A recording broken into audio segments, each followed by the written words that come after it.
Like the rest of my family, I was born into bondage, totally unaware of the world outside.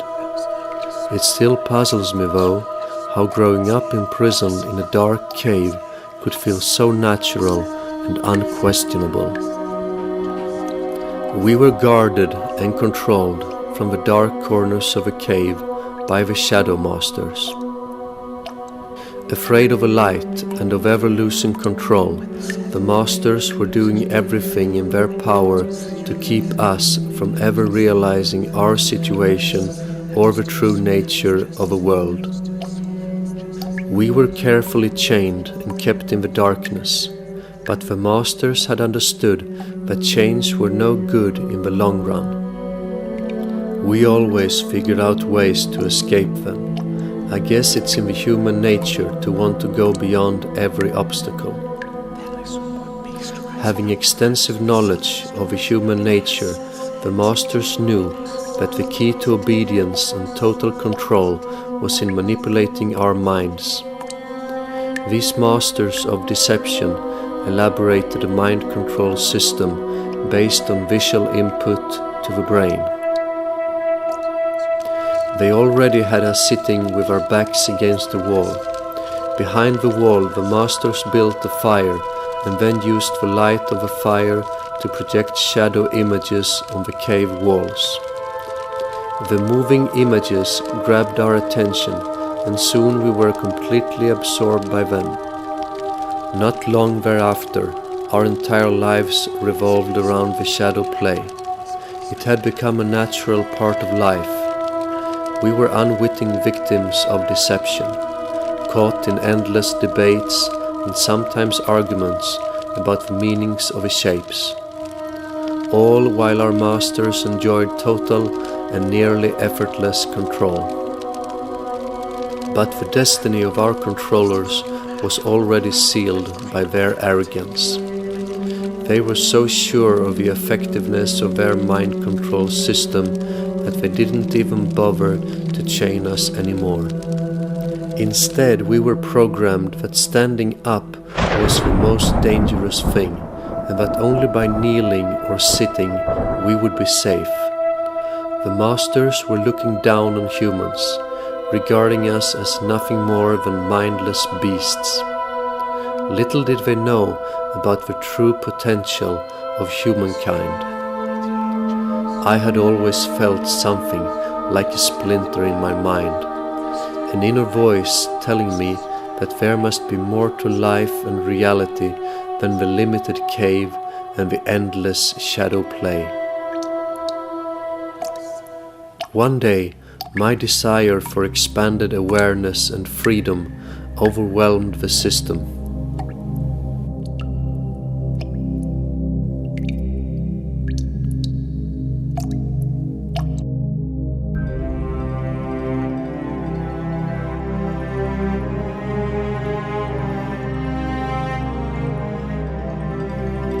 Directed by my inner guidance, I managed to climb to the entrance of a cave. Upon exiting, the sun blinded me. It was a shocking experience, but slowly my eyes were adapting to the brightness above ground. I then discovered the incredible beauty and variety of the world outside. My awareness was vastly expanded by the new and much deeper level of reality.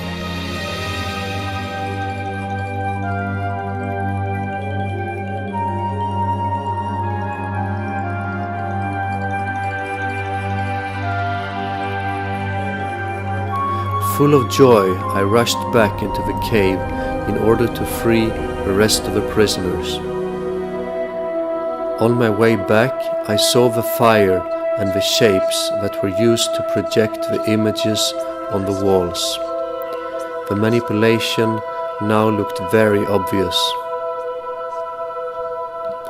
With great excitement, I started explaining the newfound information to my fellow prisoners.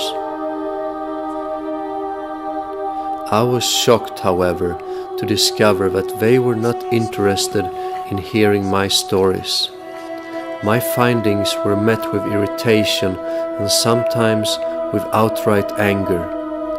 How did I dare to make such claims about the shadows that were so real? The irritation and anger was soon replaced by laughter and ridicule.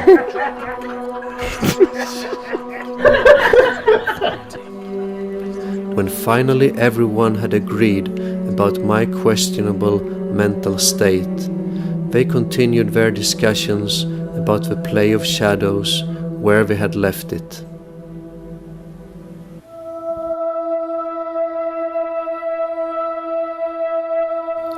I was pondering why the attempt to help my fellow humans had caused such strong reactions, when the prisoner next to me started whispering in my ear. She told me that she could somehow feel that I was right, but that she was afraid of losing her status as shadow interpreter, afraid of realizing hard truths, and afraid of what others might think. I then told her about the inner peace and empowerment that had come to me once I had overcome my fears, accepted the now, and opened my mind to all possibility. By then, the Shadow Masters had realized what was going on. In panic, they started projecting hypnotic messages in order to keep more people from awakening.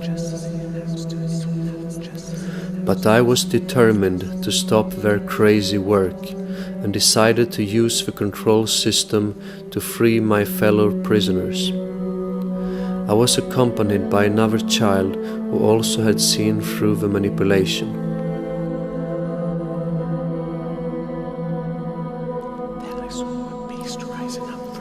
Together we created figures and shapes for projecting mind-freeing messages on the walls of a cave. Among many things, we explained the hidden power structure with a few Shadow Masters at the top of the pyramid, vastly outnumbered by the prisoners at the bottom. We explained how the game could change by simply standing up.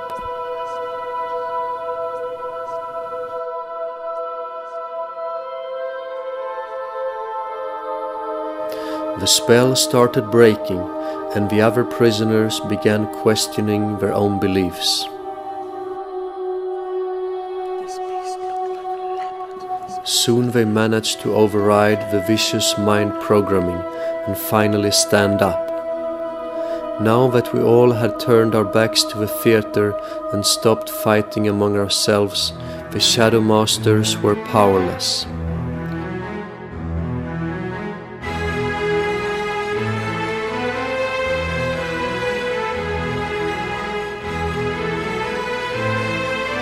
We stood strong and united in our common quest for liberty, and could soon see the bright light pouring in from the cave entrance.